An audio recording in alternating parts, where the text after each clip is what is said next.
Hello అందరికీ నమస్కారం. మన మనీ స్కూల్కి స్వాగతం. ప్రస్తుతం ప్రపంచంలో కొన్ని ప్రాంతాల్లో యుద్ధ పరిస్థితులు లేదా జియోపాలిటికల్ టెన్షన్స్ జరుగుతున్నాయి.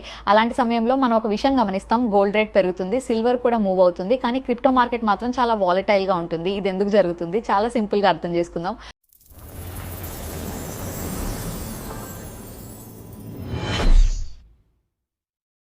మొదటగా గోల్డ్ గురించి మాట్లాడితే, గోల్డ్ని ప్రపంచంలో చాలా సంవత్సరాలుగా సేఫ్ హేవెన్ యాసెట్ అని భావిస్తారు. అంటే అన్సర్టెనిటీ లేదా క్రైసిస్ ఉన్నప్పుడు ఇన్వెస్టర్స్ తమ డబ్బును రిలేటివ్లీ సేఫ్గా ఉంచడానికి గోల్డ్లో పెట్టుబడి పెడతారు. యుద్ధాలు లేదా ఎకనామిక్ అన్సర్టెనిటీ వచ్చినప్పుడు కరెన్సీస్ వాల్యూ కూడా అన్స్టేబుల్ అవుతాయి.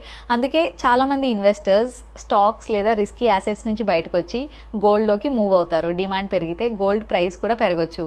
ఇప్పుడు సిల్వర్ గురించి చూస్తే, సిల్వర్ కూడా ఒక ప్రెషియస్ మెటల్, కానీ గోల్డ్తో పోలిస్తే సిల్వర్కి ఇండస్ట్రియల్ యూజ్ కూడా ఎక్కువ ఉంటుంది. ఎలక్ట్రానిక్స్, సోలార్ ప్యానెల్స్ ఇలాంటి ఇండస్ట్రీస్లో సిల్వర్ ఉపయోగిస్తారు. గోల్డ్ పెరిగినప్పుడు సిల్వర్ కూడా చాలా సందర్భాల్లో ఫాలో అవుతుంది, కానీ సిల్వర్ ప్రైస్ మూమెంట్స్ కొంచెం ఎక్కువ వాలటిలిటీ చూపించవచ్చు. ఇప్పుడు క్రిప్టో గురించి మాట్లాడితే, క్రిప్టో మార్కెట్స్ చాలా కొత్తవి మరియు చాలా వాలటైల్.